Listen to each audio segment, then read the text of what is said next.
6월 FOMC 회의가 진행이 되고 있습니다. 이 회의 결과 발표를 앞두고 시장이 많은 주목을 하고 있는데요. 마켓 시그널도 역시나 6월 FOMC를 잘 준비해보는 오늘의 시간 갖도록 하겠습니다. 한편 뉴욕 증시에서는 잔잔한 시장에 애플이 돌을 던진 듯한 모습을 나타냈습니다. 애플이 단연 돋보였던 화요일 장이었는데요. 이 부분도 잠시 후 마감 브리핑에서 자세하게 체크를 해보도록 하죠. 네, AI 지각상이라는 꼬리표를 완전히 떼어낼 수 있을지 오늘 깜짝 반등을 보여준 애플의 소식도 꼼꼼하게 확인해 보도록 하겠고요. CPI와 FOMC를 앞두고 추가적으로 어떤 부분 확인해 봐야 될지 시장의 시그널들 포착해 보도록 하겠습니다. 일단 간밤 뉴욕 증시 분위기 확인해 보시죠. 간밤 상황 전해주세요. 네, 간밤 뉴욕 증시 혼조세로 마감을 했습니다. 나스닥과 S&P 500 지수 같은 경우에는 상승을 하면서 사상 최고치 하루 만에 다시 갈아치웠지만 다우존스는 0.31% 소폭 하락세로 마감을 했습니다. 6월 FOMC와 5월 CPI 발표를 앞두고 시장 전체적으로 분위기가 침착했는데요. 나스닥과 S&P 500 지수가 상승할 수 있었던 이유는 애플이 돋보였던 시장이었기 때문입니다. 히트맵을 통해서 애플이 얼마나 돋보였는지 한번 확인을 해보시죠. 히트맵 함께 보겠습니다. 상승이 강할수록 쨍한 초록색을 띠게 되는데요. 보시면 애플이 정말 쨍한 초록색 나홀로 띄고 있습니다. 7% 이상의 급등세를 나타냈죠. 기대가 너무 컸던 탓인지 전날 애플 인텔리전스를 발표한 당일에는 주가가 하락을 했었는데 바로 다음 날 이렇게 7% 반등이 나왔습니다. 올해 처음으로 사상 최고치를 기록하면서 시가총액도 다시금 3조 달러를 돌파하는 모습들 나타났는데요. 투자자들이 엔비디아에서 차익 실현을 한 뒤 다음 AI 플레이라고 여겨지는 애플로 옮겨왔다라는 주장까지 나오고 있습니다. 한편 에버코어 ISI는 애플이 애플 인텔리전스를 공개한 다음 날인 오늘도 계속해서 AI 플레이로는 구글 즉 알파벳이 더 좋아 보인다라고 이야기를 했습니다. 알파벳 이날 0.88% 오름세를 보였는데요. 소셜미디어 부상에도 불구하고 Z세대들이 여전히 구글의 검색 기능을 많이 활용하고 있다. 생성형 AI와 검색이 합쳐지면 더 매력적일 것이다 라는 주장을 펼쳤습니다. 이어서 메타 같은 경우 1% 가까운 오름세를 보였습니다. 엔비디아 다음 이 대형 기술주 중에서 주식 분할 대상이 될 수 있다라는 가능성이 제기되고 있습니다. 한편 테슬라 같은 경우에는 전장에 이어서 이날도 1% 넘는 하락세를 기록을 했는데요. 현지 시간 13일 목요일에 이제 머스크 CEO의 560억 달러 보상안에 대한 투표가 실시될 예정입니다. 투표 결과에 따라서 이 테슬라의 주가도 방향을 잡을 것이다 라는 주장들이 있는데요. 이 보상안이 부결될 경우 테슬라의 주가는 조정을 받을 수 있다라는 주장 계속해서 제기돼 오고 있습니다. 머스크의 보상안이 통과될 수 있을지 한번 지켜보시죠. 이어서 특징주 확인을 해보도록 하겠습니다. 이날의 첫 번째 특징주는 어펌 홀딩스가 되겠습니다. Buy Now, Pay Later라는 서비스를 제공하고 있는 것으로 유명한 금융기업이죠. 이 Buy Now, Pay Later 서비스가 애플페이의 하나의 옵션으로 들어갈 것이다 라는 그런 가능성 보도에 11% 급등세를 보였는데요. 이 해당 서비스는 올해 하반기부터 올해 말부터 적용될 것이란 전망 나오고 있습니다. 이어서 GM도 1.35%가량 강세로 거래를 마쳤습니다. 60억 달러 자사주 매입 계획을 발표했다라는 소식이 호재로 작용을 했는데요. 한편 올해 전기차 판매량 전망치를 기존 20만 대에서 30만 대에서 20만 대에서 25만 대로 소폭 하향 조정하는 움직임은 나타났습니다. 그래서 상승폭 일부를 조금은 되돌린 것으로 보여집니다. 마지막으로 살펴볼 특징주 사우스웨스트 항공이 되겠습니다. 전장에서는 엘리엇의 지분 확대 소식에 강한 상승세를 보여줬었는데요. 5.62% 화요일장에서는 하락 마감을 하는 모습이었습니다. 상승분을 되돌린 것으로 보여집니다. 그러면 이어서 6월 FOMC를 앞두고 있는 만큼 시장은 기준금리에 대해서 어떻게 생각하고 있는지도 함께 체크를 해보시죠.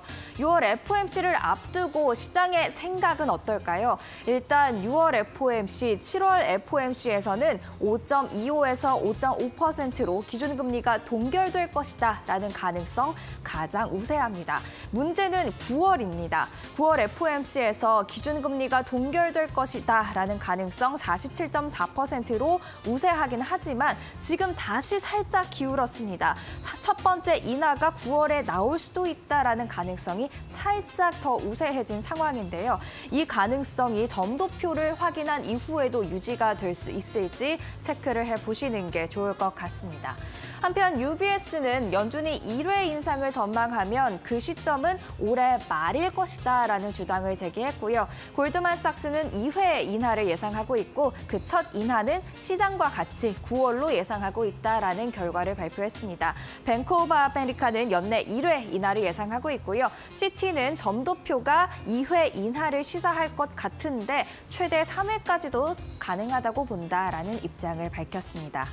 그러면 계속해서 확인을 해보도록 하죠. CPI도 같은 날 발표되기 때문에 체크를 해봐야 할 것 같은데요. 5월 소비자 물가지수 전망을 한번 그려봤습니다. 일단 헤드라인이 전월 대비로는 상승폭이 4월보다는 0.1%로 줄어들 것으로 예상이 되고 있고요. 근원 CPI 같은 경우에도 전년 동월 대비 상승률이 4월보다는 0.1%포인트 둔화할 것으로 낮아질 것으로 예측이 되고 있습니다. 하지만 3.5%라는 수치 여전히 연준의 목표치인 2%보다는 훨씬 더 높게 보여지고 있다라는 점 체크를 하시면 좋을 것 같고요. JP모건이 이 CPI가 어떻게 나오냐에 따라서 시장 반응이 달라질 것 같다라는 이야기, 재미있는 시나리오를 공개해서 가져와 봤습니다. 일단 조금 전에 봤듯이 근원 CPI가 전월 대비로 0.3% 상승할 것이 5월의 전망치인데요. 그 가능성 40%로 가장 높게 JP모건은 보고 있습니다. CPI가 0.3%에서 0.35%가량 오른다면 S&P 500 지수는 0.75% 하락에서 0.75% 상승, 그 범위 안에서 움직일 수 있다라는 시나리오를 제시를 했습니다. 사실 0.75% 하락과 0.75% 상승은 그 범주가 꽤 크다라고 볼 수가 있는데요. 그만큼 0.3%가량 오르는 것에 그친다면 이 시장은 방향성을 찾기 좀 힘들어 보일 것 같다라는 시나리오를 제시한 것으로 보이고요. 이렇게 되면 오히려 6월 FOMC에서 발표가 되는 점도표가 더 중요해질 것으로 보여집니다. 한편 이날 국채금리는 하락세를 보였습니다. 정책금리에 민감한 2년물 국채금리 4.828%를 기록했고요. 10년물도 4.398%, 4.4%대에서 내려오는 모습들 나타냈습니다. 국채금리가 하방 압력을 받으면 대체로 주식시장에는 호재로 여겨진다는 점 체크하시면 좋을 것 같습니다. 마지막으로 국제유가 한번 체크를 해보도록 하겠습니다. 오펙의 자발적 감산이 철회될 것이다라는 소식이 전해진 이후 유가를 약세에 보여오다가 골드만삭스가 강한 여름철 수요를 예상을 하면서 전장에서 강한 반등세를 보여줬죠. 이날은 오펙이 올해 원유 수요가 강할 것이라는 전망을 고수한 보고서를 또다시 내면서 소폭 오름세를 유지했습니다. 배럴당 77달러 9센트의 거래를 마쳤고요. 국제 금값 같은 경우는 FOMC 그리고 물가 지표를 주시한 채 움직이고 있습니다. 소폭 약보합세로 마감을 했습니다. 이렇게 화요일장 정리를 해보도록 하고요. 이제는 월가의 전략가를 만날 시간이 되겠습니다. 한 전문가가 연준은 매파적인 언어를 계속 사용할 것이며 CPI 발표가 흥미로울 것 같다라는 발언을 했습니다. 함께 들어보시죠.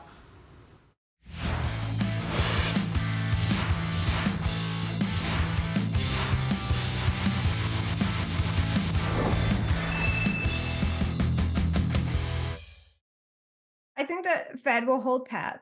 I think they will continue with their hawkish language. I think the CPI print is interesting. We had a relatively good CPI print last month. For the first time in a while, we had several months where it was coming in hotter than expected. It was the first time it didn't do that. But I have concerns because there are some liquidity things going on broadly in terms of the Fed selling off its balance sheet. It kind of has decreased the amount that they're selling right now, which is positive for liquidity. There's some fiscal policy going on that pushes demand up. So this is an interesting number to me. I don't think it'll be crazy. I don't think it'll, be much higher than expectations, but I would keep an eye on it just because I think that there's some tailwinds to inflation that are not positive, that are coming, which are concerning. And I think for that reason, the Fed's going to hold pat because I think they see it too. There's The market's pricing in a 51% chance of a September rate cut. There's a higher probability of a December rate cut. I'm more inclined to December, although I've kind of all along said I didn't think it would be this year. I think if it is going to be this year, it's going to be December. I don't think it'll be September. Apple has moved up quite a bit. That's a large part of the NASDAQ. NVIDIA continues to do pretty well. They just did their 10-for-1 stock split, which is largely bullish. I think we're continuing to see the impact of a few names, mostly in technology, affecting the NASDAQ, but that's why you see the NASDAQ up and the other indices are struggling a little bit.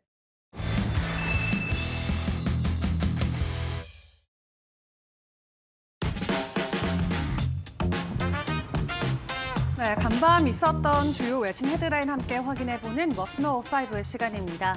FOMC의 첫날이 시작이 됐습니다. 고금리 현상이 지속되는 현재 그 어느 때보다도 시장 참여자들은 FOMC에 집중할 수밖에 없는 상황인데요. 금리 인하가 언제 진행이 될지 그리고 진행하게 된다면 어느 정도로 금리 인하가 단행이 될지 많은 사람들이 관심을 갖고 있습니다. 하지만 이렇게 시장의 연준에 집중하면 집중할수록 연준은 더 뚜렷한 전망치를 공개하지 않을 가능성도 큽니다. 그만큼 시장에 대한 여파가 강하기 때문인데요. 일단 월가에서는 올해 연준이 점도표를 통해서 기준금리 인하를 기존 3회에서 2회까지 낮춰 잡을 수 있다는 것에 베팅을 하고 있는 분위기인 것 같습니다. 특히 지금처럼 연준의 코멘트나 표정 하나하나에 투자자들이 민감하게 반응할 때는 월가의 전망치에도 집중을 할 수밖에 없는 상황인데요. 일단 지난해와 올해 연준이 발표한 경제 전망치를 보면 물가에 대한 전망치는 거의 변화하고 있지 않는 상황입니다. 그렇기 때문에 연준 같은 경우에서도 올해 금리 인하 가능성이 낮춰질 수밖에 없다라는 가능성이 커지고 있고요. JP모건 같은 경우는 올해 미국의 첫 금리 인하 시기가 11월이 될 것이다. 그리고 한 차례만 인하할 것이다 라고 보수적인 예상치를 공유하기도 했습니다. 앞서 발표됐던 5월의 비농업 고용지표가 예상치를 크게 웃돌면서 금리 인하에 대한 가능성이 낮아지고 있다라고 분석하고 있는데요. 그러면서 동시에 최근 주식시장이 현존에 있는 리스크들을 간과하고 있다라고 평가하면서 지금은 주식시장보다는 상품이나 현금 보유가 더 메리트 있다라고 제시를 하기도 했습니다. 내일 새벽이면 본격적인 입장이 공개가 될 텐데 내일도 저희와 함께 하시면서 FOMC 안에서의 금리 인하 가능성 체크를 해보시죠. 그리고 오늘 뉴욕 증시 안에서의 주인공 애플 소식도 함께 확인을 해봐야 될 것 같습니다. 막상 어제 진행했을 때는 주가에 반영이 되지 않았다가 오늘은 되려 7% 급등하면서 애플이 드디어 사상 최고치의 주가 변동을 보여줬습니다. 일단 다시 한번 기기에 대한 수요가 급증할 것이다라는 월가의 긍정적인 평가와 함께 오늘 애플이 7%대 강한 상승을 보여줬는데요. 일단 어제 발표했던 챗 GPT 탑재되는 애플 소식을 먼저 다시금 복기를 해보도록 하겠습니다. 이번 오픈 AI와의 파트너십을 통해서 아이폰과 아이패드 등의 기기에서 챗 GPT 무료로 활용할 수 있다라고 하고요. 또 음성 비서인 시리 같은 경우도 아이폰 안에 설치된 앱들을 넘나들면서 AI 기능을 제공할 것으로 공개가 됐습니다. 어제 같은 경우는 공개 직후에 주식시장의 반응은 미미했지만 그 이후 월가에서 애플의 AI 전략이 애플 기기의 업그레이드 모멘텀을 자극할 것이라는 기대가 나오면서 오늘 주가 큰 폭으로 상승을 했고요. 웨드부시 증권의 댄 아이브스 애널리스트 같은 경우도 지금 2억 7천만 대 아이폰이 지난 4년 동안 업그레이드가 진행되지 않았다라고 추정치를 내놨습니다. 그러면서 애플 사용자 기반의 15% 이상이 올해 가을에 출시되는 아이폰 16으로 업그레이드할 수 있다라는 예상치를 공유를 했는데요. 최근 아이폰 판매 부진을 겪어왔던 애플에게는 가장 큰 호재로 작용이 될 수 있겠습니다. 다만 전날에 일론 머스크 테슬라 CEO 같은 경우는 이 오픈 AI와 애플의 파트너십에 대해서 경계하는 글을 남기기도 했습니다. 개인 SNS를 통해서 현재 진행되고 있는 애플과 오픈 AI의 파트너십이 용납할 수 없는 보안 위반이다라고 코멘트를 남기면서 테슬라 회사 안에서는 애플 기기 사용을 금지하겠다라고 으름장을 놓기도 했습니다. 이러한 우려감도 있지만 다행히 애플은 긍정적인 사이드에 보다 힘을 실어주면서 오늘 7%대 급등세를 이어갔습니다. 그리고 오늘 또다시 전해진 소식 중에 하나인 제너럴 모터스의 소식입니다. 지난달에 배당금을 대폭 늘렸는데 오늘 추가적으로 자사주 매입 승인 소식을 전해왔습니다. 60억 달러 규모라고 하는데요. 일단 GM 같은 경우는 지난 한 해 동안 주가가 굉장히 지지부진했었죠. 다만 올해 들어서 꽤나 괜찮아지고 있는 실적과 함께 지속적으로 주주 환원 정책 모멘텀에 집중하고 있는 모습을 보여주고 있습니다. 일단 올해 1분기 같은 경우는 내연기관 그리고 가솔린 엔진 차량의 안정적인 가격과 수요를 함께 공개를 하기도 했었고요. 또 전기차 실적 또한 긍정적인 모습을 보여주고 있습니다. 제너럴 모터스의 지난달 전기차 판매량은 8,400대를 기록을 했는데요. 전달보다도 47% 증가한 수치고요. 월별 판매량을 기준으로도 올해 최고의 성적을 달성한 모습이었습니다. 이에 올해 1분기 전기차 판매에서 부진을 겪었던 제너럴 모터스가 2분기에는 반전 드라마를 쓸 것이라는 전망도 나오고 있는 상황에서 올해도 추가적으로 17억 달러를 주주들에게 반환할 것으로 예상이 되는 만큼 주가에게도 긍정적인 소식으로 작용이 되고 있는 상황이죠. 오늘 장중에 2% 넘게 올랐다가 장 마무리 부근에는 살짝 힘이 빠지면서 1.3%대 마무리가 됐고요. 올 한 해만 놓고 봤을 때는 주가가 30% 넘게 상승하는 모습을 보이기도 했습니다. 일단 전기차 판매 소식이 긍정적으로 전해지면서 제너럴 모터스의 배터리를 판매하고 있는 LG 에너지 솔루션, 오늘 국내장에서도 주가 변동성 확인해 보셔야 될 것 같습니다. 또 LG 엔솔의 양극재를 현재 보내주고 있는 LG화학이나 포스코퓨처햄도 해당 소식에 긍정적으로 주가 반응할지 국내장 상황도 함께 체크해 보시죠. 최근에 엔비디아가 주식을 분할하면서 시장에 굉장히 큰 주목을 받았습니다. 하지만 시장 참여자들은 그 다음 주인공은 누가 될지 이 부분에 또 주목을 하고 있는데요. 월가에서는 메타가 다음 주인공이 될 가능성이 높다라고 평가를 하고 있습니다. 일단 M7 기준으로 메타만 아직까지 한 번도 주식 분할을 진행하지 않았다라는 점에 집중을 했고 또 메타가 저점 대비해서 현재 주가가 400% 넘게 급등한 상황인데요. 그런 부분들을 놓고 봤을 때 메타가 다음 주인공이 될 가능성이 가장 높다라는 평가가 나오고 있습니다. 블룸버그에서 월가 애널리스트들의 긍정적인 전망치를 함께 실어서 기사화를 했는데요. 일단 메타 같은 경우는 저점 대비해서 450%나 급등한 부분도 긍정적이지만 사실 주식 분할을 진행한다라고 했을 때 회사의 근본 가치가 바뀌는 부분은 아니기 때문에 너무 큰 기대를 걸진 않아도 된다라고 또 평가를 하고 있기도 합니다. 일단 엔비디아 같은 경우는 앞서서 주식 분할 발표를 하고 나서 28%나 급등하는 모습을 보이기도 했는데요. 다만 이 뱅크 오브 아메리카 리포트에 따르면 주식 분할을 하고 나서 12개월 이후에 되려 주가가 하락한 기업들은 30% 정도가 된다고 합니다. 다음 주인공이 또 메타가 될 수 있을지 이 부분도 재밌게 확인해 보시면 좋겠습니다. 마지막으로 암호화폐 시장 상황도 함께 확인을 해보시죠. FOMC와 CPI 발표를 앞두고 암호화폐 시장은 위축되는 모습이 나왔습니다. 7만 달러 부근에서 거래되던 비트코인이 오늘은 6만 6천 달러까지도 가격 하락이 나왔고요. 현재는 6만 7천 달러 부근에서 횡보를 이어가고 있습니다. 이 FOMC와 CPI 등 이런 매크로 지표에 대한 부담감을 잔뜩 안고 경계감을 비트코인은 보여주고 있는데요. 오늘 비트코인의 가격 하락과 함께 이더리움과 알트코인 전반적으로 가격 하락이 연출이 되기도 했습니다. 그리고 미국의 10년 국채 수익률과 함께 역상관관계가 지속적으로 강화되고 있는 모멘텀이 부각이 되고 있는데 그렇기 때문에 미 국채 금리가 내릴 때는 비트코인이 되려 상승을 하고 국채 금리가 오를 때는 비트코인이 하락하는 모습으로 생각을 해보시면 될 것 같습니다. 내일 발표되는 FOMC의 주요 코멘트들 기대하면서 오늘 머스노5는 여기서 마무리하도록 하겠습니다.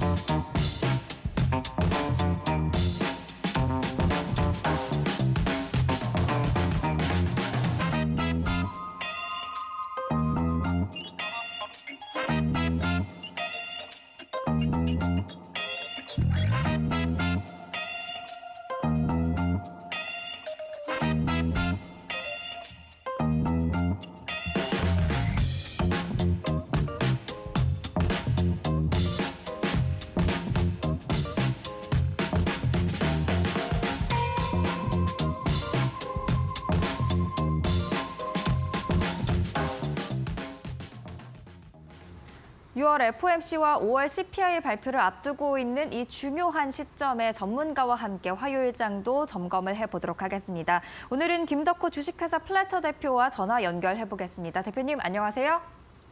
네, 반갑습니다. 네, 뉴욕 증시 화요일장 혼조세로 마감을 했습니다. 전체적인 분위기는 6월 FOMC 또 5월 CPI를 앞두고 좀 침착한 분위기였다라고 말을 할 수가 있을 것 같은데요. 애플이 돌을 던진 시장이었습니다. 화요일장 어떻게 정리할 수가 있을까요? 네, 말씀하셨던 것처럼 이번 주는 이제 FOMC 그리고 CPI 발표에 상당한 주목을 하고 있는 것으로 해석이 되고 있습니다. 특히나 이제 FOMC를 이제 금리 동향을 주목을 하고 있는 패드워치 같은 경우에도 사실상 이번 6월 금리 동결을 무대하다, 그러니까 정확하다라고 좀 발표를 하고 있고요. 오히려 이제 9월에 금리 동결 가능성을 좀 더 주시를 하고 있습니다. 패드워치에서는 지난 9월에 앞으로 이제 9월 FOMC에서 금리를 동결할 가능성, 그러니까 한해 5.25%에서 5.5%를 유지할 가능성은 47%로 지난달 대비했을 때 8.6%포인트를 오히려 더 인상을 했습니다. 반면에 베이비 스텝, 즉 우리가 정도 있으나 비스텝, 즉 우리가 2회 정도 금리 인하를 하게 될 가능성은 지난달 12.2%에서 4.3%로 축소한 바 있기 때문에 만일 FOMC에서 이제 물가 지수가 만약에 높게 판정이 된다고 하면은 9월에도 마찬가지로 금리 동결 가능성이 다시 한번 높아질 것으로 전망이 되고 있습니다. 다만 이런 시점에서 세계은행에서는 올해 세계적 경제 성장률을 연초 대비해서 0.2%포인트 상향한 2.6%로 전망을 하고 있습니다. 최근 중국으로부터의 경기 부양 효과들, 즉 우리가 정책 발휘를 통해서 이제 굉장히 많은 성장들이 일어나고 있고, 이제 주요 선진국 시장 같은 경우에는 AI 산업에 대한 투자로 다시 한번 신성장 동력에 대해서 기대를 많이 하고 있는 것으로 보여집니다. 때문에 이제 미국 증시에서도 마찬가지로 계속 목소리가 우려가 나오고 있는 이 고용 지표와 그리고 이제 CPI 지수 그리고 여기에 따라 이제 연준위원들의 점도표가 주시하는 부분이 굉장히 큽니다.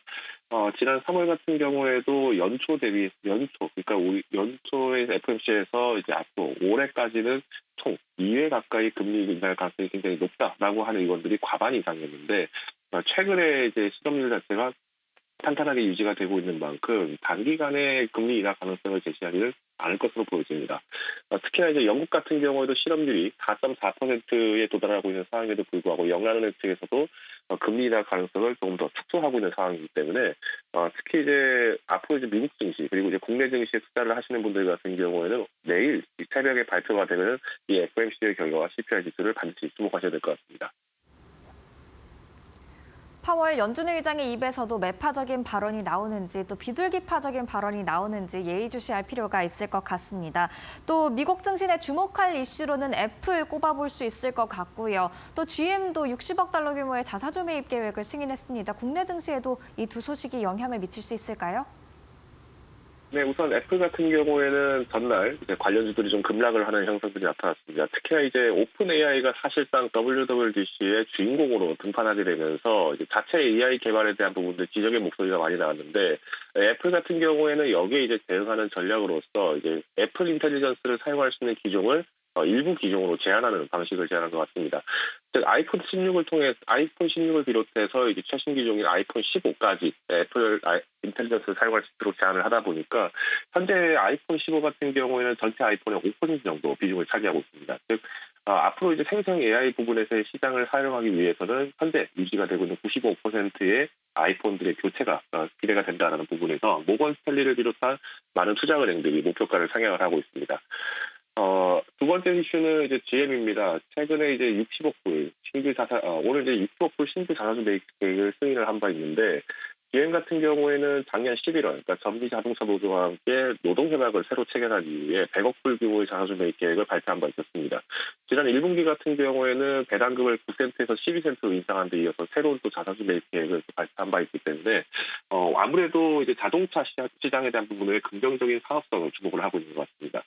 이제 GM의 CFO였던 폴 제이콥스 같은 경우에도 사업의 수익성에 주목을 두고 있고 EV 산업 수익성 개선 덕분에 상당한 상급을 들어줄 수 있다라고 발표한 바를 봤을 때는 국내 자동차 관련 업계 그리고 배당과 관련돼서는 또 저 PBR주들 움직이는 동향을 살펴보시면 좋을 것 같습니다. 마지막으로 이제 미국의 빌 게이츠가 설립을 했던 소형 모듈 원자로 기업인 테라파워가 이번에 미국의 최초로 소형 원자로를 착공을 하게 됩니다. 이 테라파워에는 또 SK그룹이 2억 5천만 불 가량 이제 투입을 한 바 있었는데 SK그룹에 따르면은 이번에 4세대 SMR 원자로인 나트륨을 포함해서 전력 생산 장비 등을 이번에 와이오밍주에 설치를 하는 것으로 보여집니다. 이 실증 단지는 이제 워렌 버핏 회장이 소유를 하고 있는 전력회사 파시피코의 석탄 화력 발전소 부지에 마련될 예정이기 때문에 향후 이제 발전 규모는 총 345메가와트급, 그러니까 25만 가구가 동시에 전력을 사용할 수 있는 규모로 구성됩니다. 때문에 이제 최근 체코 원전 수주 관련된 기대감이 계속 높아지고 있는 과정 속에서 시장의 조정으로 나타났던 원전주들 움직임도 한 번 더 살펴보시면 좋을 것 같습니다.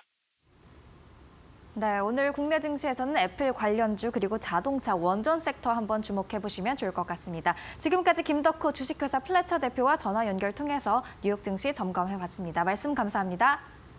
감사합니다. 이어서 시장에 영향을 미칠 수 있는 마켓 리더들의 한마디 듣고 오겠습니다.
안녕하세요. 매드토크 신일섭입니다. 오늘의 주제는 5월 CPI, 6월 페드 금리 결정 임박, fit, 어도비, 포토샵의 존재 이유를 증명해봐. 자, 우리가 그동안 계속 살펴봤던 아주 여러 가지 그 지표 발표들, 그 모든 지표를 통해 종합하고 종합해서 그 금리통화 위원들의 머릿속에서 알고리즘으로 막 조합이 되겠죠. 그래서 나온 결과가 도출되어서 그 합이 금리로 나타나게 됩니다. 자, 이제 임박했습니다. 12일 9시 반. 자, 이미 우리는 지금 오늘 날이 바뀌었기 때문에 오늘 밤 9시 반 저녁 먹고 좀 쉴 타임인가요? 미국 증시를 이제 뭐 보기 시작하는, 그렇죠? 이제 보기 시작하는 그 타이밍에 열리기 전에 막 9시 반부터 보고 계시잖아요. 이 또 오늘 중요한 발표가 있기 때문에 빨간색이 나옵니다. 지금 CPI가 나오고요. 코어 CPI, 뭐 CPI, 그 달로 된 거, 그다음에 연년, 요게 나옵니다. 그 다음 바로 넘어가서 사실 이게 우리나라 시간이기 때문에 이 과정이 미국 시장으로서는 어떻게 보면 하루에 일어나는 일일 수가 있겠죠. 물론 이 지금 새벽 3시입니다. 장이 한창일 텐데 새벽 3시에 FED의 금리 발표가 있는데 바로 뭐 그 전에 CPI의 이 결과치에 따라서 이게 바뀔 것 같지는 않습니다. 그렇죠? 시간이 너무 촉박하기 때문에. 그래서 지금 일단 지금 나오는 CPI보다는 그동안 나왔던 모든 뭐 고용 지표니 물가 지표니 그런 것들을 다 종합해서 이미 금리통화위원회 머릿속에는 결정이 거의 다 되어 있다고 판단이 됩니다. 여기서 뭐 CPI가 아주 큰 요동을 치지 않는 한, 그렇죠? 요 뭐 변수가 되지 못할 것으로 생각이 되고요. 그러면 CPI가 어느 정도 지금 예상이 되고 있나 봅시다. 소비자 물가 지수가, 그러니까 지금 이 뭐 그 물가 부분을 두드러기라고 제가 표현을 했었고, 그렇죠? 경기가 회복되는 데 있어서 어쩔 수 없는, 그러니까 유동성이라는 몰핀을 주사했더니 두드러기가 났기 때문에 그 두드러기를 제어하고자 항히스타민제인 금리를 썼는데, 그쵸? 금리 인상을 썼잖아요. 근데 이제 이 물가라는 두드러기만 잡고 경기 침체는 안 올 정도로만 써야 되니까 이 두드러기가 어느 정도로 뭐 강하게 나타나는지 약하게 나타나는지 완화가 됐는지를 잘 판단한 다음에 항히스타민제 주사제를 조절을 해야겠죠. 지금 전년 대비입니다. CPI를 연으로 하면 3.4% 정도 상승을 했는데 상승한 것으로 예상이 되는데 지금 요 보면은 사실상 아주 높았던 때 비해서는 많이 낮아진 상태입니다. 그렇죠? 이거 사실 거의 뭐 2020년도 코로나 이전 수준으로 거의 돌아가는 수준이죠. 여기 지금 그어놓은 손 2.7 요 정도에서 조금 위로 올라와 있긴 한데 여기에서 이제 조금 더 자제가 되면은 그렇죠? 더 이상 금리 인상을 안 써도 되겠죠. 근데 이게 막 계속해서 위로 치솟고 막 이러면 이제 또 써야 되는 지금 상황인 거죠. 근데 뭐 크게 늘어나지는 않은 상황이고요. 그리고 달로 보겠습니다. 전달 대비해서는 0.3, 예상치가 0.4였는데 실제치가 0.3. 그리고 지금 이것도 마찬가지입니다. 이게 막 전달 대비해서 1% 이상 증가했었던 것에 비해서는 굉장히 완화된 상황입니다. 그러니까 지금 두드러기가 어느 정도 완화가 됐어요. 금리 인상이라는 주사를 항이스타 현재가 잘 통해가지고 두드러기가 완화가 됐는데 문제는 FED나 파월이 보기에 두드러기가 눈에 띌 정도로 육안으로 안 보일 정도로 지금 잦아들기를 원하는 거예요. 그게 2%인 거죠. 목표가. 거기에 비해는 못 미치지만 어쨌든 지금 완화된 상태를 유지하고 있다. 여기서 오늘 또 막 갑자기 무슨 두드러기 발작이 일어나지 않는 이상 그렇죠? 이 추세에서 뭐 큰 변화는 없을 것으로 생각이 되고요. 그리고 다음으로 가겠습니다. 그래서 지금 이거보다 더 줄어들었겠죠? 이것도 오늘 새벽에 캡처한 건데 이제 22시간 1일이 없어졌습니다. 24시간 이내로 들어왔습니다. 지금 곧 이제 발표가 나겠죠? 자, 그럼 또 요 지금 5.5니까요. 5.5로 지금 유지한 지가 1, 2, 3, 4, 5, 6, 7. 7번째 계속 유지하고 있죠. 자, 지금 여기서 언제쯤 금리 인하를 할 것인가? 이거를 지금 다 타진하고 있는 것이고. 자, 어느 정도로 또 수치가 바뀌었나 볼까요? 또 엎치락뒤치락 했습니다. 그 사이에. 또 엎치락뒤치락 했는데. 자, 이 지금 6월 12일이죠. 지금 발표되는 거 여기서 변화는 없겠죠. CPI가 발작을 일으키던 시간이 없어요. 이미 동결 쪽으로 5.25에서 5.5, 동결 쪽이 99.4면은 저 0.6은 사실 나오기가 정말 어려운 상황이죠. 자, 7월 달로 가보겠습니다. 7월 달도 사실 뭐 한 달 간격이기 때문에 큰 변화 없습니다. 살짝 줄어들었죠. 동결이 91점, 그래도 91.1이에요. 이게 8.8이고 지금 두 단계 인하하는 게 0.1이 나오긴 했습니다. 자, 관건은 이제 9월 달인데 또 바뀌었어요. 그 사이에. 며칠 전에 9월 달 흐름 보여드렸잖아요. 다시 역전했어요. 여기. 다시 역전했어요. 금리 동결보다 금리 인하가 역전했습니다. 그리고 저 두 단계 인하도 0.대에서 4.3으로 늘어났어요. 지금. 그러니까 결국 9월 달이 그 변곡점이란 거죠. 이거 이제 지금 계속 정말 지지율이 격차가 얼마 안 되는 무슨 후보가 그 투표 경쟁을 하듯이 지금 엄청나게 지금 싸움을 벌이고 있습니다.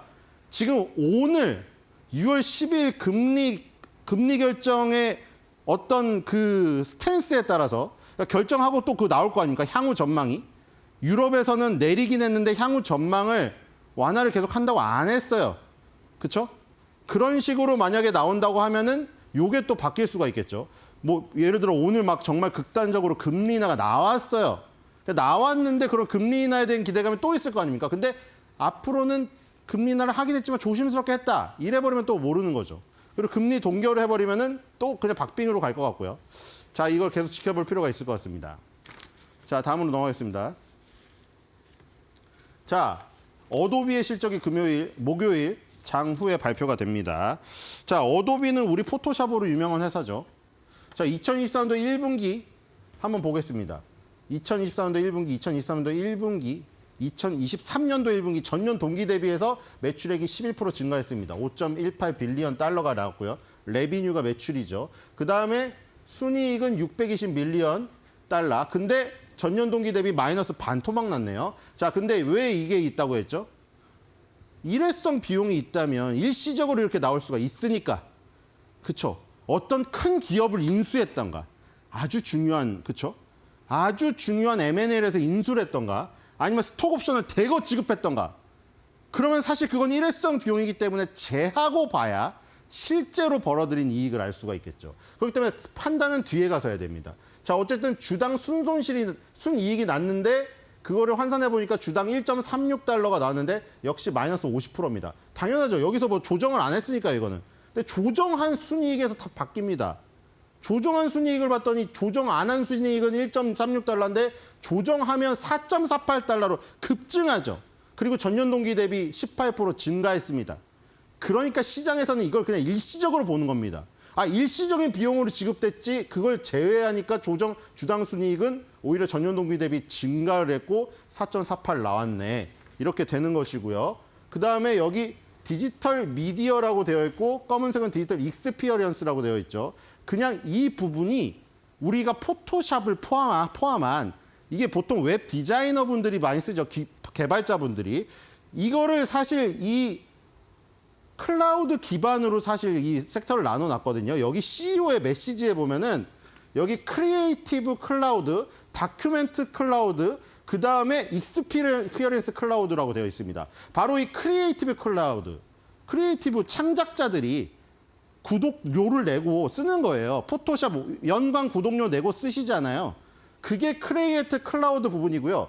다큐멘트 클라우드, 이거는 문서 편집 쪽입니다. 문서, 크리에이트 클라우드는 영상이라던가 뭐 사진 이런 것들이고, 익스피리언스 클라우드, 이거는 기업 대상으로 하는 겁니다. 이렇게 세 분야로 사실 나눠져 있는데 여기는 그냥 뭉뚱그려서 디지털 미디어와 디지털 익스피리언스로 표현을 해놨고요.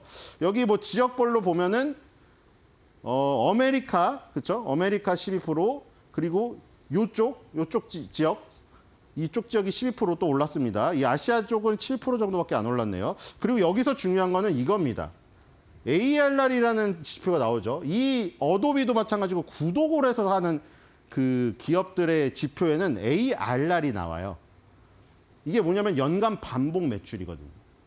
우리가 레비뉴니까 매출은 알고 있죠. 그럼 끝에는 R이 레비뉴예요. 매출. 그러면은 이 애뉴얼이에요. 맨 앞에는. 연간 매출이죠. 그럼 가운데 R은 리큐어링. 그러니까 연간 반복 매출. 왜냐하면 이런 것들은 구독 서비스거든요. 개발자분들이 어떤 도구를 사용할 때 한 달 쓰면 비싸고 연간으로 장기적으로 계약하면 싸요. 맞죠? 그렇기 때문에 보통 연간 구독료를 내고 사용을 하기 때문에 이 ARR이 의미를 하는 것은 그 연간으로 내고 구독료를 내고 쓰는 구독자분들이 이 회사에 갖다 주는 돈입니다. 그러니까 이런 어도비 같은 회사에는 이 ARR 매출이 굉장히 중요하겠죠. ARR 매출이 2024년도 2분기 아웃룩 회사에서 보는 걸로 440 밀리언 달러 이 정도가 나온다고 지금 나와 있습니다. 그러면 지금 1분기 때 620 밀리언 정도 나왔는데 매출이 거기에서 대부분 이제 구독료가 대부분이란 거죠. 거의 그냥 대충 하면 6분의 4가 구독료로 이루어져 있다는 거죠. 그렇기 때문에 연간 구독하는 사람이 많아야 이 지금 어도비의 실적이 좋을 것을 예상할 수가 있습니다. 자, 다음으로 넘어가겠습니다. 자, 6월 14일 날 나오게 되어 있고요. 매출은 지금 5.29 빌리언 달러가 예상되고 있습니다. 이걸 뛰어넘으면 어닝 서프라이즈겠죠. 지금 2023년도 2분기 때 보면 2분기 때부터 보면은 조금씩 예상 매출액이 증가를 했었고 그 증가하는 예상 매출액을 전부 다 어닝 서프라이즈로 뛰어넘었습니다. 싹 우상향하고 있죠, 살짝. 이번에도 과연 어닝 서프라이즈를 이어갈 수 있을지 지켜봐야 될 것 같고요. 그 다음에 순이익입니다. 순이익도 마찬가지죠. 2023년도 2분기부터 예상치가 꾸준히 증가했는데 그거를 계속 어닝 서프라이즈로 뛰어넘었습니다. 매출액보다 더 뛰어넘었죠. 그렇죠. 매출액을 뛰어넘는 것보다 이 공간의 사이가 크죠. 이 6월 14일 날 주당 4.39달러로 예상되고 있습니다. 이걸 뛰어넘으면 또 어닝 서프라이즈가 나오겠죠. 자, 다음 보겠습니다. 지금 이 목표 주가는 에버리지가 605.90이기 때문에 지금 주가로부터 32.52 정도 올라야 평균 에버리지에 도달하는 상태가 됩니다. 자, 어도비도 의견이 상당히 많이 나오는 기업 중 하나인데요. 지금 모더레이트 바이가 나왔습니다. 이 의견 31개 중에 22개의 바이가 있었으나 7개 홀드와 매도가 2개가 있어서 스트롱 바이에는 이르지 못했습니다. 자, 그래도 어도비 어떤 사업 내용치고는 굉장히 좋은 편 아닌가요? 왜냐하면 그 피 흘리면서 떨어지는 그 종목들 우리 많이 보여드렸잖아요. 펠로튼 인터랙티브, 그렇죠? 그 다음에 줌 비디오 커뮤니케이션스. 그리고 이런 것들 쭉 보여드렸는데 피처럼 떨어지는 것들이 그게 다 구독 경제였고, 그렇죠? 엔데믹에 전에 팬데믹에서 많이 했던 건데 엔데믹으로 하면서 폭삭 망했던 것들이죠. 근데 어도비는 상대적으로 떨어지지 않았거든요. 그 차이가 왜 그런가 봅시다, 일단 일봉상으로는 얘도 떨어져 보이죠. 그렇죠? 하락 추세선 터널을 타고 계속 맞고 떨어지고 있습니다. 자, 주봉 월봉을 볼까요? 주봉 월봉을 보면 펠로톤 인터랙티브나 줌 비디오 커뮤니케이션 이런 것과는 사뭇 다르거든요. 자, 주봉으로 보면은 그 기억을 해보세요. 그 구독경제 서비스들 완전 제자리 밑으로 내려갔잖아요. 이건 제자리 밑으로까지는 안 내려갔거든요. 월봉을 보시면은 보입니다. 보세요. 그 보여드렸던 종목들 다 어떻게 됐죠, 그때? 여기 시작 출발점 여기까지 떨어져 있었잖아요. 근데 어도비는 여기 있잖아요. 덜 떨어졌죠. 물론 전고점을 넘지 못하고 지금 여기 빠졌지만 그만큼 빠지지 않았다는 얘기예요. 그러니까 어도비는 그런 종목들과는 뭔가 다른 게 있다는 거죠. 자, 마지막 화면 보겠습니다. 어도비의 주가가 저렇게 강했음에도 불구하고 어쨌든 쌍봉을 찍고 내려온 이유가 바로 이거죠. 오픈 AI가 소라를 발표했는데 이게 놀라운 사실이었죠. 그때 이 사진 한 장이 충격을 주었잖아요. 이게 뭐 열심히 무슨 시간을 들여서 만든 게 아니라는 거. 텍스트를 입력한 거죠. 지금은 도쿄야. 선글라스 낀 여자가 걸어가고 있어. 근데 밑에는 빗물이 있어. 옆에 네온 사인에 있는 간판들이 있어. 이걸 텍스트로 입력한 겁니다. 텍스트를 입력했더니 AI가 영상으로 구현을 하는 거예요. 그러니까 포토샵이 필요가 없다. 이렇게 해서 급락을 해버렸거든요. 그래서 이제 어도비가 반격에 나섰습니다. 어도비도 가만히 있을 수가 없죠. 어도비도 이 포토샵을 비롯해서 자신의 프로그램에 AI 기능을 굉장히 강력하게 추가를 했습니다. 그래서 이제 뭐를 또 어디서 싸움이 냈냐면 이런 것들이 어디서 학습을 했을까. 이 저작권 문제가 걸리게 돼 있죠. 저작권이 없는 걸로 학습을 해서 이걸 만약 구현했다면 다 문제에 걸리게 돼 있어요. 그래서 어도비가 지금 하고 있는 게 뭔지 아세요? 개발자들한테 돈을 엄청 주고 여러 가지 행동이나 그런 것들을 돈을 받고 다 사고 있어요. 우리가 스톡 이미지라 그러죠. 그런 것들 지금 다 사고 있습니다. 이 지금 오픈 AI도 그것 때문에 지금 또 사고 있어요, 서로. 그러니까 나중에는 이 저작권 문제가 안 걸린 속에서 이 공평한 경쟁, 이게 벌어지게 될 것입니다. 근데 이제 여기서 문제가 생기겠죠. 딥페이크로 자꾸 막 속이는 게 많아지고 있어요.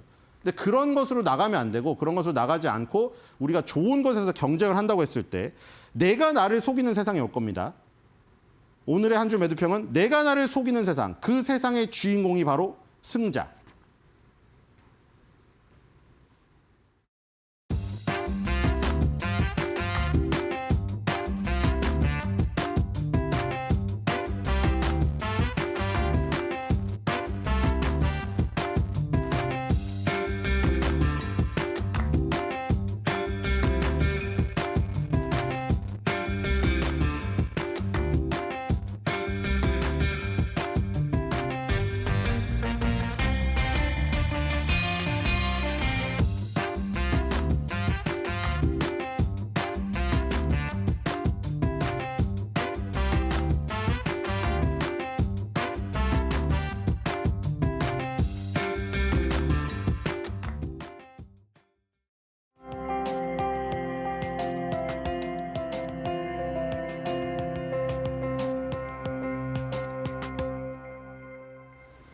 (6월) FOMC를 앞두고 많은 정보들이 쏟아질 예정입니다. 그런데 그 정보들 잘 소화하려면 연준이 무엇인지 또 FOMC가 무엇인지 잘 알고 있어야겠죠. 그래서 오늘 사인에서는 그 기초를 탄탄하게 잡아보려고 합니다. 오늘의 주제 미국 연준이 뭐길래? 라고 준비를 해봤습니다. 일단 연준은 연방준비제도의 준말이라고 할 수가 있는데요. 연방준비제도란 1913년 연방준비법에 따라 설립된 미국의 중앙은행 제도다라고 생각을 하시면 되겠습니다. 역할로는 여러 가지가 있는데요. 그중에서 4가지만 꼽아보자면 통화금융정책을 결정합니다. 가장 중요한 역할 중 하나가 되겠고요. 지역 연방준비은행, 지역별로 준비은행이 있는데 그 은행들을 관리하는 역할을 하고 또 금융 시스템 안정을 유지하는 역할, 미 정부와 금융기관 등의 금융 서비스를 제공하는 역할까지 수행을 합니다. 그렇다면 연방준비제도 아래 여러 기구들이 있겠죠. 대표적으로 3가지 기구가 중심을 잡고 있습니다. 3가지 기구 함께 보시죠. 먼저 FOMC, 그리고 이사회, 그리고 연방준비은행이 되겠습니다. 가장 중심이 되는 건 이사회라고 할 수가 있겠는데요. 되는데요. 연방 정부로부터 독립된 기관이자 연준의 최고 의사결정 기구가 되겠습니다. 연준 의장과 부의장을 포함해서 7명으로 구성이 돼 있습니다.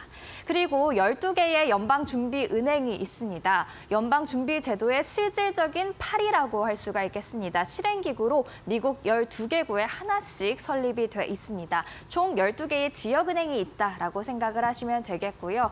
그리고 이사회 위원들 또 그리고 연방준비은행 총재들이 모여서 구성된 게 바로 연방공개시장위원회 FOMC가 되겠습니다. 연준 이사와 연방준비은행 총재로 구성이 돼 있고요. 이 FOMC가 금융정책을 논의하는 기구가 되겠습니다. FOMC가 임박한 만큼 조금 더 자세히 확인을 해보도록 하죠. 매년 8번 정례회의를 개최합니다. 올해 6월을 지나고 나면 7월, 9월, 11월, 12월 이렇게 4차례의 FOMC가 더 준비가 돼 있습니다. 그리고 분기별로는 점도표를 공개하는데요. 6월도 2분기의 마지막 FOMC 회의인 만큼 점도표가 공개된다라고 볼 수가 있겠고요. 9월과 12월에도 점도표와 경제전망 보고서가 함께 공개될 전망입니다. 그리고 FOMC 위원은 총 12명으로 구성이 돼 있습니다. 7명의 연준 이사는 모두 포함이 되고요. 그리고 지역 연은 총재 중에서는 뉴욕 연은 총재 임시직이 아니라 계속해서 고정적으로 포함이 돼 있습니다. 그리고 나머지 11개 연은 총재 중에서는 4명씩 1년 단위로 교체하면서 FOMC 투표권을 가지는 위원들로 참석을 하게 됩니다. 이렇게 1년 단위로 교체가 되기 때문에 이 어느 연은 총재가 FOMC 위원으로 포함이 되느냐에 따라서 FOMC에서의 통화정책 방향 결정에도 영향을 줄 수 있는데요. 그래서 올해 FOMC 위원들의 성향은 어떤지 한번 체크를 해보도록 하겠습니다. 일단 7명의 이사 위에 포함이 돼 있습니다. 대체로 N, 중립적인 의사를 가지고 있는 이사들이 많은 가운데 1명의 이사가 H, hawkish, 매파적인 성향을 가지고 있는 이사가 되겠고요. 그리고 올해 지역 연은 총재 중에서는 이렇게 뉴욕 연은 총재를 포함해서 4명, 총 5명이 포함이 되어 있는데 뉴욕 연은 총재는 중립으로 분류가 되어 있고요. 나머지 4명의 총재 중에서는 1명이 중립, 1명이 더비쉬, 완화적인 비둘기파적인 성향, 그리고 나머지 2명이 hawkish, 매파적인 성향을 가지고 있는 것으로 확인이 되고 있습니다. 이건 작년에 투표권을 가지고 있던 FOMC 위원들인데요. 사실 성향적으로 보면 큰 차이가 작년과 비교했을 때 없습니다. 그렇다 보니까 FOMC 방향 자체는 작년과 비교해서 크게 달라질 건 없어 보인다라는 것을 알 수가 있겠습니다. 여기서 제가 비둘기 또 매파 이런 이야기를 했는데요. 이 부분에 대해서도 한번 짚고 넘어가 보도록 하죠.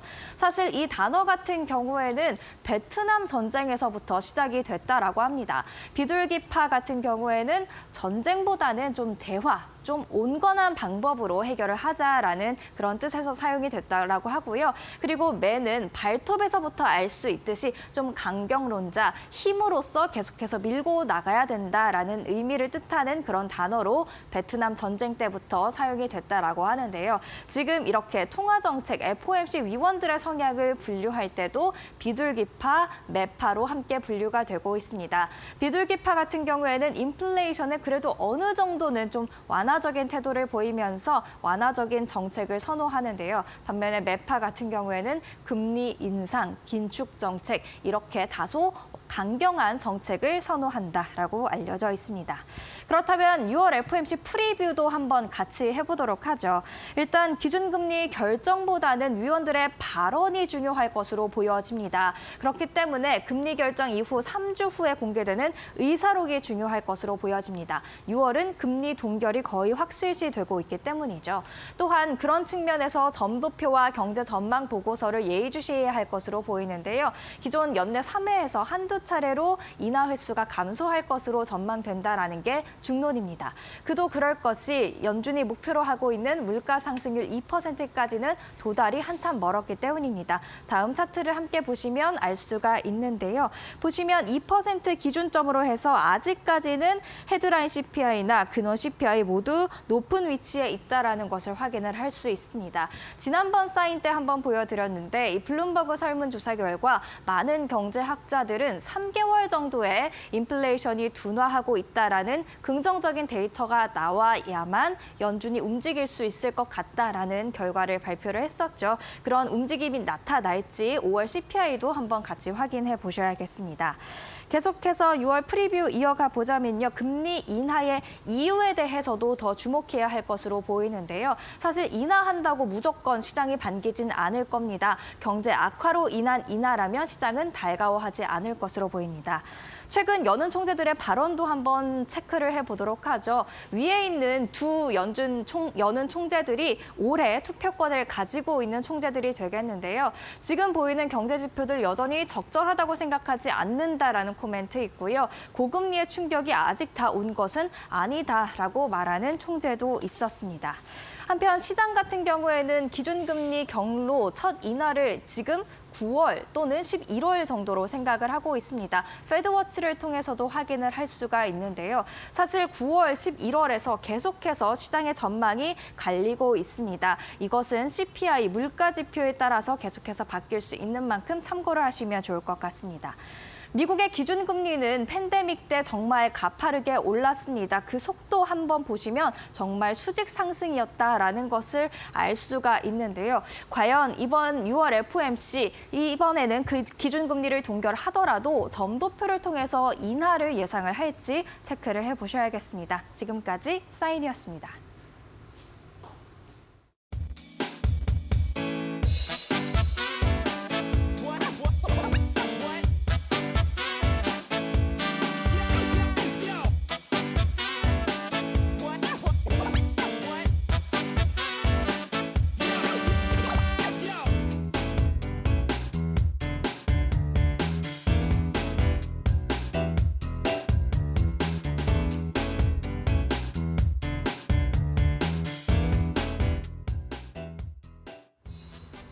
미국의 6월 FOMC는 미국만 주목하고 있는 게 아닙니다. 글로벌 시장이 주목을 하고 있고 국내 증시도 마찬가지인데요. 그래서 마켓 비하인드에서도 이 부분 자세하게 다룰 예정이죠. 네, 과연 이번에 피벗 정책이 재확인될 수 있을지 이 부분 주목을 해보셔야 될 것 같습니다. FOMC 본격적인 발표를 앞둔 오늘 국내 증시 분위기 어떠할까요? 저희 7시에 돌아와서 코리아 마켓에서 보내는 시그널들도 포착을 해보도록 하겠습니다. 채널 고정해주세요.